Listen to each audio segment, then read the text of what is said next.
Bonjour très cher ami aquaculteur, j'espère que tu vas bien. Quant à moi, je vais super bien. Alors je suis très sûr que tu te dis que cette vidéo elle va super vite. Ne t'inquiète pas, dans les lignes qui suivent, je vais prendre la peine de t'expliquer ce qui est fait dans cette vidéo. En fait, il s'agit d'une écloserie de poisson-chat conçue essentiellement en matériaux locaux. Alors pour le faire, nous avons eu besoin de 2 seaux poubelles, des gamelles et un biofiltre. Voilà. Et un ensemble de matériel de plomberie. Alors là, nous avons notre ingénieur à l'image qui est en train d'assembler l'approvisionnement en eau de ce système.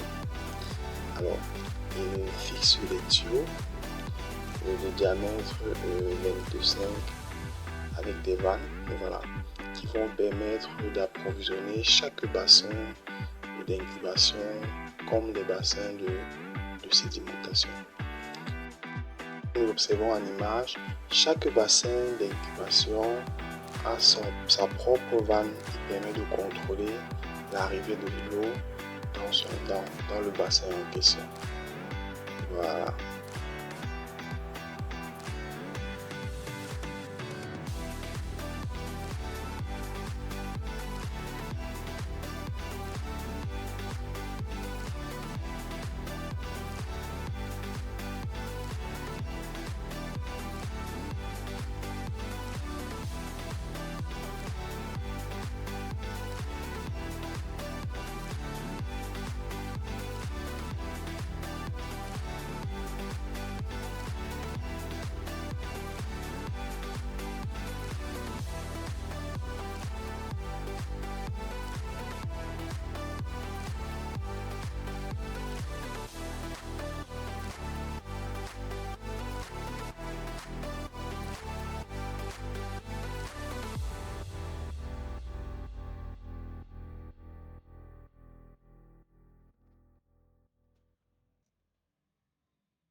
Alors, une fois la tuyauterie de l'approvisionnement en eau et la tuyauterie de la vidange confectionnée tel que vous l'avez remarqué, l'ingénieur a pris le temps de concevoir les clés d'incubation également.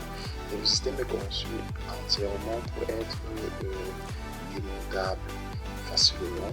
Tel que vous avez vu en image, on peut démonter facilement et faire voyager carrément du monde à un autre, voilà, donc très facilement. Ce qui facilite aussi le nettoyage du système, de chaque recoin du système.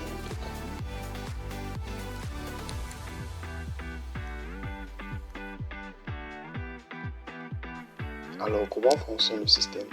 L'eau arrive par les voies d'approvisionnement, bien évidemment, et est ensuite siphonnée par les siphons de la blanche et canalisée par un tuyau de collecte, en fait un collecteur.